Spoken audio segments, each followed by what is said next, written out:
Shawna Glasser, the claim, Shawna Glasser.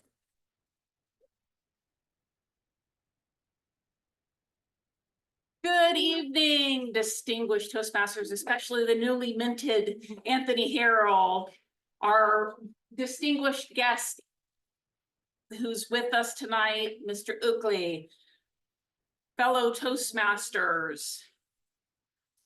I got a really weird text. It said, your car, we've just processed your claim for the accident of your vehicle. Scammer, you're not getting me. I'm not clicking on nothing. I'm not downloading any viruses. But I wondered, is this legit? I have two insurance policies. I have one here in Nevada.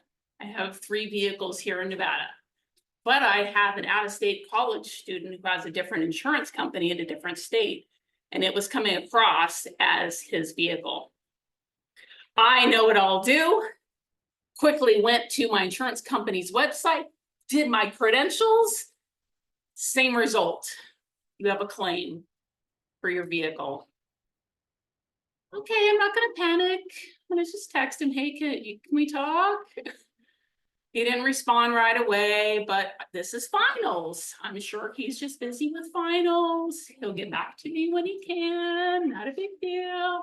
I'm patiently waiting as a mom, wanting to know.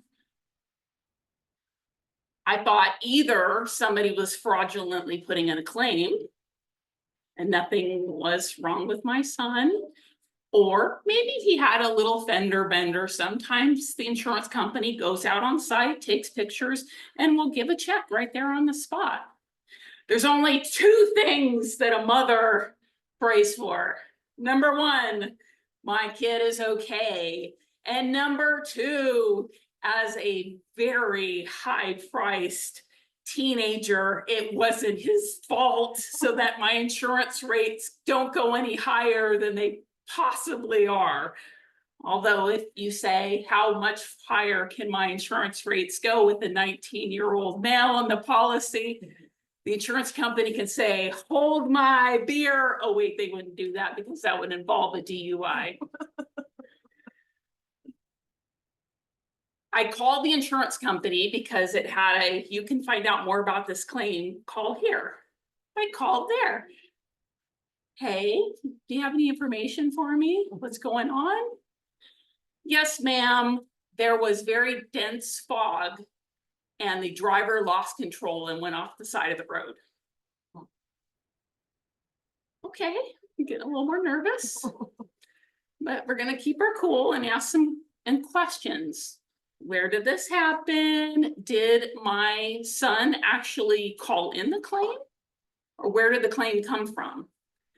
Oh man, it looks like the fire department, rescue and recovery, submitted the claim. Okay, a little more nervous. But until we know what's going on, let's keep our composure. The odd thing was, we have an app that tracks our kids' cell phones, just so we can kind of, whenever we don't know where they are, or hey, I want to call them, but oh, they're on the road, we can't call them yet, we'll call them later. It didn't say he was in an accident. His phone was 1 hour and 3 minutes from the accident site. So the only thing that kind of played in my mind was maybe somebody stole his truck while he was out hiking and had an accident 1 hour away from it. Now he's stranded because I can see he's in the middle of nowhere. Still a little nervous. I called hospitals in the area. I called the fire department in the area. And I had to call the 2 different areas because I didn't know, was he at the accident site or was he with his phone? I ended up calling the sheriff near his phone. I said, hey, can we do a well check on the phone? I haven't heard from him. He's been involved in an accident. Can you help the girl out? Sheriff was like, I'm on my way. I'm texting him. We will find you. Hang in there. I promise you, we will not give up until we find you. Because all these things are going on in my mind. All of a sudden, his phone moved locations. And we could see the bars. My husband could see the bars. My husband called him. Hey, have you been in an accident? He was just about to lose reception again. He said, yes, I was in an accident. Or yes, that was me. I'm fine. I'll call you when I can. Boop. Dropped. But at least we heard from him. So what happened? Yes, there was very dense fog.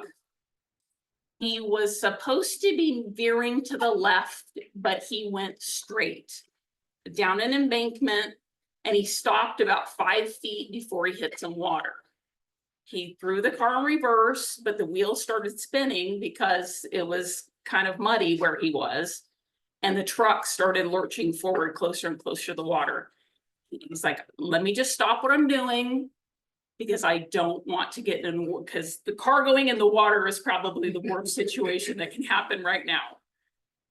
Then he looks over and he sees a woman just screaming and on the phone to 911. He's like, let me just put the car in park, let her know I'm not drunk. I didn't have a medical episode. Let her calm down. Puts the car in park, goes over. By the time he gets to her, police, fire, ambulance are all on scene. He explains, this is what happened. I'm 19. We make judgment errors. That's what we do. The fire department said, can we call out the tow truck for you? He didn't remember that we had AAA. So he said, sure. Guy comes, tows him out.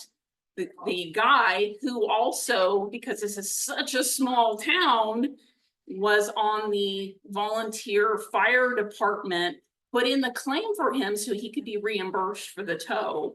He thought he was doing him a solid, but instead set off these chain events of freaking his mother out. Everything in the end turned out fine. He was fine, but it just reminded me how much I love him and how, as a parent, your heart is always outside of your body for the rest of your life. Mr. Toastmaster.